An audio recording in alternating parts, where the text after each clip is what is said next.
Donald Trump's trip abroad was supposed to be uneventful, but within hours it took a sharp turn into controversy.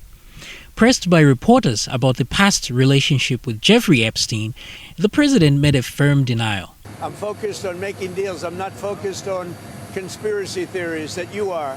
Speaking to the media, Trump declared he never visited Epstein's private island, calling his decision to turn down the invitation one of his, quote, very good moments. I never had the privilege of going to his island, and I did turn it down, but a lot of people in Palm Beach were invited to his island. In one of my very good moments, I turned it down. I didn't want to go to his island. But this latest statement comes at a time when Epstein's name is once again making headlines, this time because of Ghislaine Maxwell. Maxwell, Epstein's longtime associate, is currently serving a 20-year prison sentence for sex trafficking. Her lawyers are now making one final appeal to the U.S. Supreme Court, hoping to overturn the conviction by pointing back to a controversial plea deal Epstein received in 2008. That deal, struck with prosecutors in Florida, included the now infamous clause that states none of Epstein's co-conspirators would be prosecuted in that district. Maxwell's team argues that the deal should protect her as well. But prosecutors and multiple judges have disagreed, saying the deal applied only in Florida and is legally and ethically invalid. The Supreme Court is now being asked to decide if they'll even hear the case.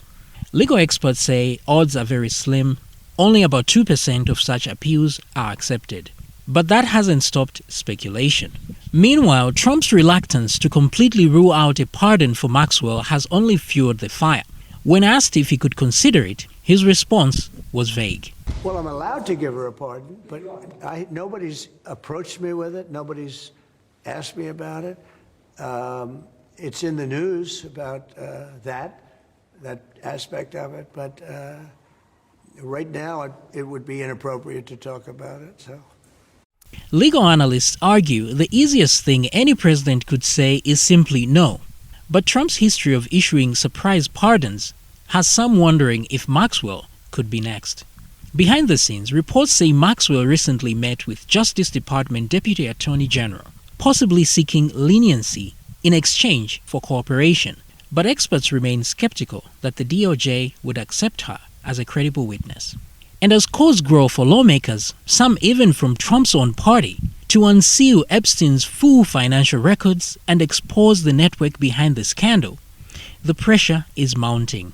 If you're asking my opinion, I think 20 years was a pittance. I think she should have a life sentence at least. I mean, think of all these unspeakable crimes, and as you noted earlier, probably 1,000 victims. I mean, you know, it's hard to put into words how evil this was, and that she orchestrated it and was a big part of it.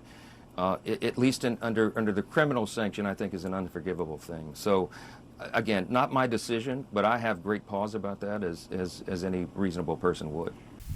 This has been Mr. E for What's Hot News. Don't forget to subscribe, hit that notification bell so you don't miss a video. See you next time. I mean, I watch you people. It's so sad. You ought to talk about the success of our country instead of this nonsense you talk about.